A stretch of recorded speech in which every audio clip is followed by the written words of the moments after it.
Hello, my name is Amanda Kent, and I am an undergraduate student studying ocean science.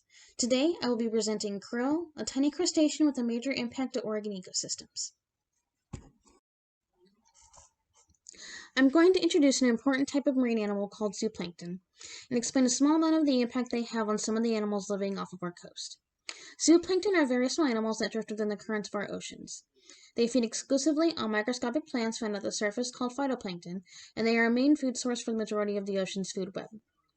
I'll be talking about two particular species of zooplankton called krill, specifically Euphausia pacifica and Diacinuessa spinifera, which predominantly live in the Pacific Ocean and the Bering Sea.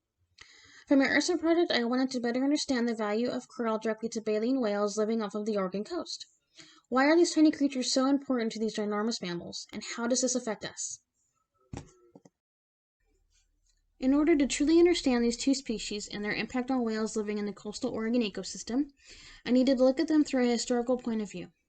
I dove through over a half-century of krill academic research papers written on topics ranging from carbon sequestration, foraging ecology of whales, all the way to the ecosystem services of the Pacific Ocean.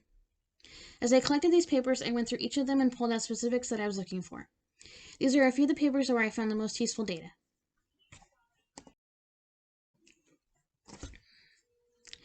As I mentioned before, Euphausia pacifica and Diacinuessa spinifera are a very important food source in the Pacific Ocean.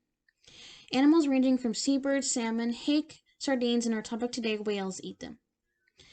These whales are the blue whale, the fin whale, and the humpback whale, all from the baleen family. Instead of teeth, these whales have baleen plates, which act as a filter feeding system. This allows the whales to ingest tons of water filled with krill and push the water back out, leaving the krill behind. Although krill are incredibly small, they actually aggregate in large quantities to avoid predators. Krill spend their days in deeper depths of the ocean and come up to feed at night through a process called daily vertical migration. This means that whales would also need the energy to dive deep enough to get them. So we want to know, how much exactly are they eating to keep up their energy to dive for and follow krill distributions as they migrate through the California current? After finding a few key papers and mining data from those, we calculated how much krill these whales could be eating. Between blue whales and fin whales, we saw potential estimates of billions of individual krill being consumed per day.